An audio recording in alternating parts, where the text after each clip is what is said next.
This is the pen that President Biden used to sign Juneteenth into law. I'm Opal Lee, and I've had this marvelous day at the White House. The young people would say it's off the chain. Now, here's where the conversation gets deep. I have no bone to pick with Opal Lee per se, I don't even know her. But I have a huge problem with what she said. And yes, I do know that her remarks in this video are edited and no doubt probably scripted.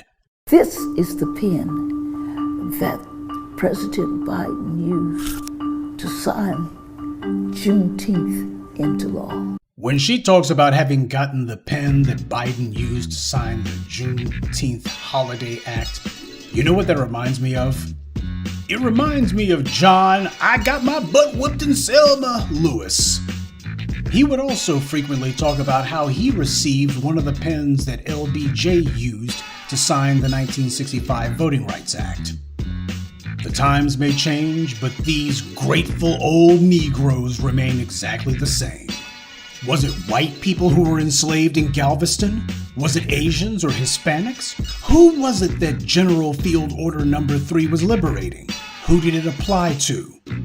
Because apparently it was everyone who was enslaved in Galveston, to hear Opal Lee tell it. She said the people were celebrating, but who were the people who were celebrating? Was it white people who were celebrating the liberation of Galveston? Was it Asians and Hispanics who were celebrating the issuance of Field Order No. 3? Who was celebrating? Everyone wasn't freed on Juneteenth. Hell, most of the people who are trying to get a day off for Juneteenth, these people, their ancestors weren't even here. Black people have to stop apologizing for saying that this is about us, because they want to make other people feel comfortable.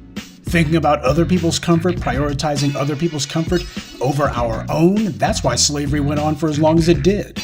By the way, on a side note, there was also some sort of Juneteenth concert. And who do they have headlining this global celebration? People like Billy Porter. Billy Porter identifies primarily as LGBT. I can't remember the last time that he said he was black anything. They also had another woman there. Her name is Janae Aiko.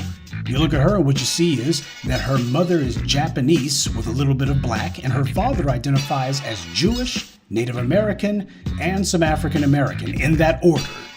So we've got people there whose entire identity has nothing to do with being FBA/DAS of any sort, and yet these are the guys headlining this thing. So the watering down and amalgamation has already begun.